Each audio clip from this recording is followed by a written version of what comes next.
इस कार्यक्रम में प्रोफेसर स्टीवन हॉकिंग की कमेंट्री और राय के जरिए ब्रह्मांड के निर्माण का लेखा जोखा लिया गया है।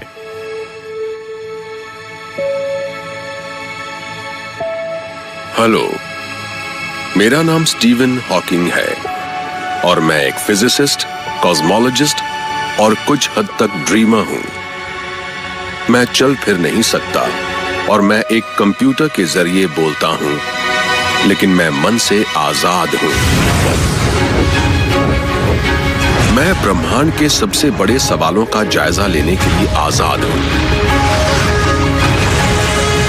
और उनमें सबसे बड़ा सवाल भी है कि क्या कोई ईश्वर है जिसने ब्रह्मांड यानी तारों और ग्रहों से लेकर आपकी और हमारी भी रचना की और जो सबको नियंत्रित भी करता है।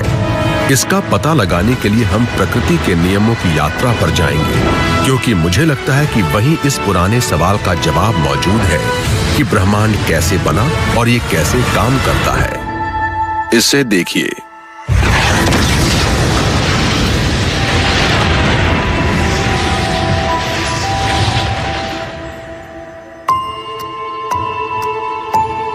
मैंने हाल में एक पुस्तक प्रकाशित की है जिसमें सवाल है कि क्या ईश्वर ने ब्रह्मांड की रचना की है।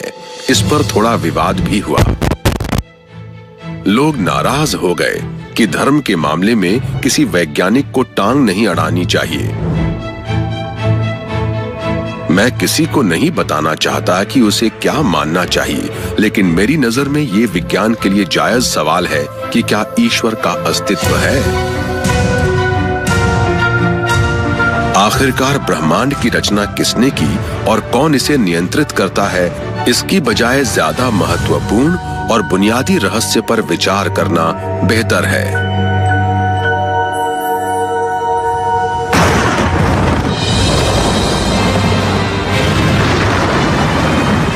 पुराने जमाने में इसका जवाब लगभग एक ही होता था। ईश्वर ने सब कुछ बनाया है। दुनिया एक डरावनी जगह थी,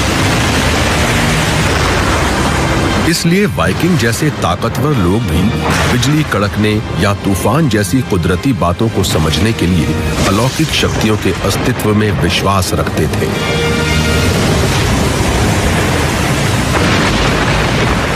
वाइकिंग लोगों के कई अलग अलग देवता थे। थॉर आसमानी बिजली के देवता थे। एक और देवता एडेर समुद्री तूफान पैदा करते थे। लेकिन वो स्कॉल नाम के देवता से सबसे ज्यादा डरते थे। वो देवता उस खौफनाक प्राकृतिक घटना के लिए जिम्मेदार थे जिसे हम आज सूर्य ग्रहण कहते हैं। स्कॉल को आसमान में रहने वाला भेड़िया देवता माना जाता था। कभी कभार वो सूर्य को खा लेते थे, जिससे वो डरावना पल आता था जब दिन रात में बदल जाता था।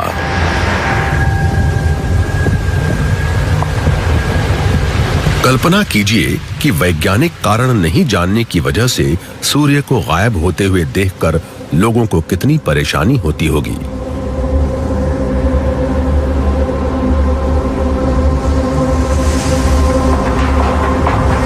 वाइकिंग लोग इसके जवाब में वही करते थे जो उन्हें सही लगता था।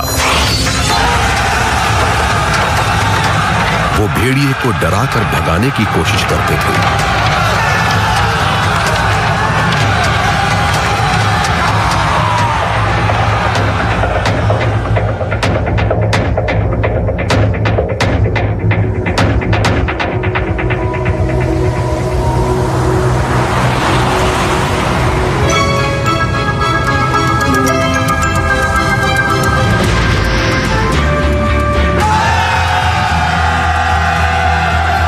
वाइकिंग लोगों की मान्यता थी कि उनके चीखने चिल्लाने से सूर्य लौट आता था।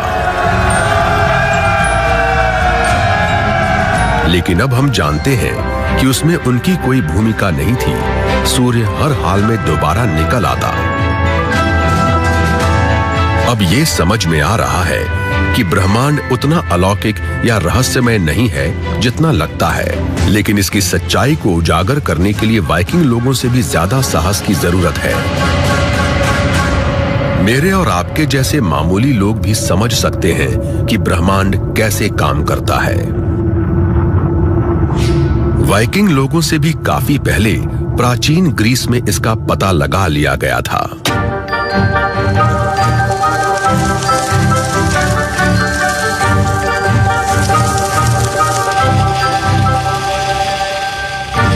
ईसा पूर्व 300 में एरिस्टार्कस नाम के एक दार्शनिक को भी ग्रहणों में गहरी दिलचस्पी थी, खासकर चंद्र ग्रहणों में।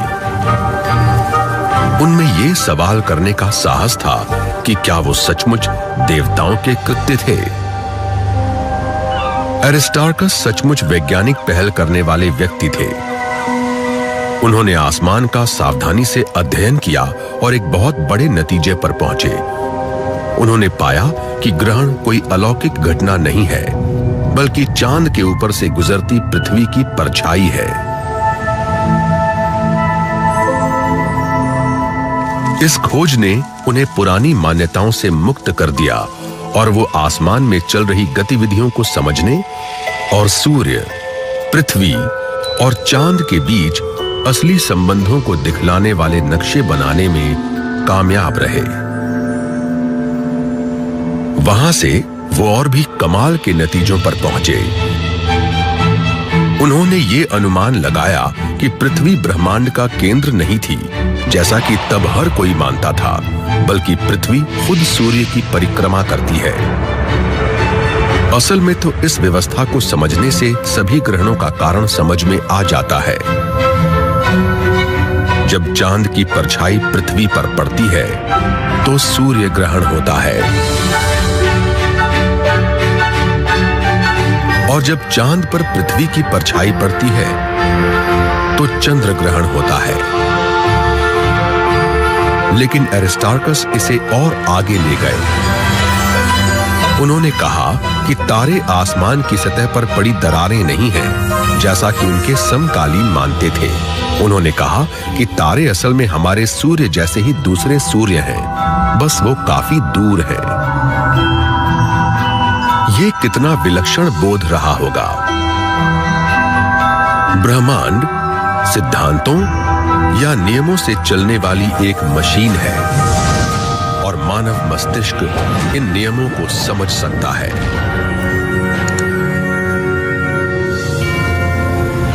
मेरा मानना है कि इन नियमों की खोज मानव जाति की सबसे बड़ी उपलब्धि है।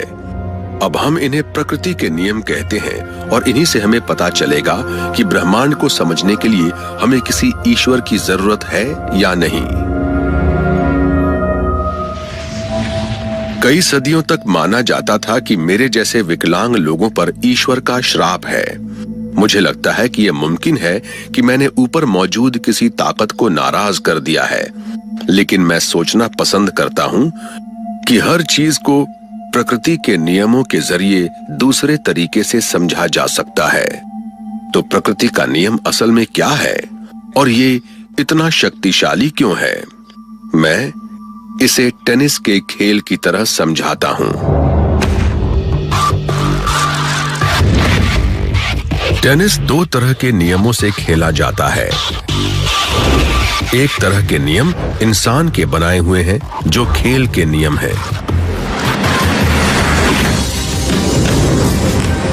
इनसे कोर्ट का आकार और नेट की ऊंचाई तय की जाती है और ये फैसला होता है कि कोई शॉट सही है या नहीं। जरूरत पड़ने पर टेनिस की गवर्निंग बॉडी इन नियमों में बदलाव ला सकती है।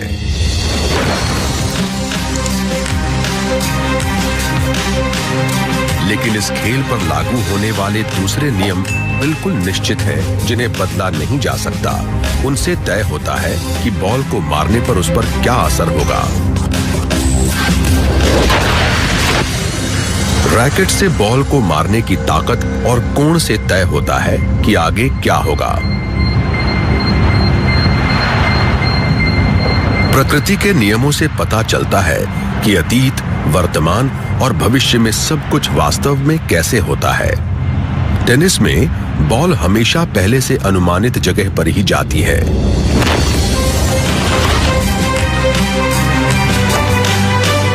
और इसमें कई अन्य नियम भी काम कर रहे होते हैं।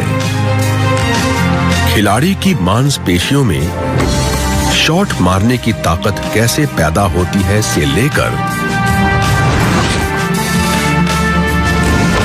उसके पैरों के नीचे घास किस रफ्तार से बढ़ती है, ये सब कुछ इन्हीं नियमों से संचालित होता है। लेकिन सबसे अहम बात यह है कि ये भौतिक नियम बदले नहीं जा सकते और ये सभी जगह लागू होते हैं। ये बॉल के आगे बढ़ने के तरीके पर ही नहीं, बल्कि ब्रह्मांड में ग्रहों और तमाम दूसरी चीजों की गति पर भी लागू होते हैं।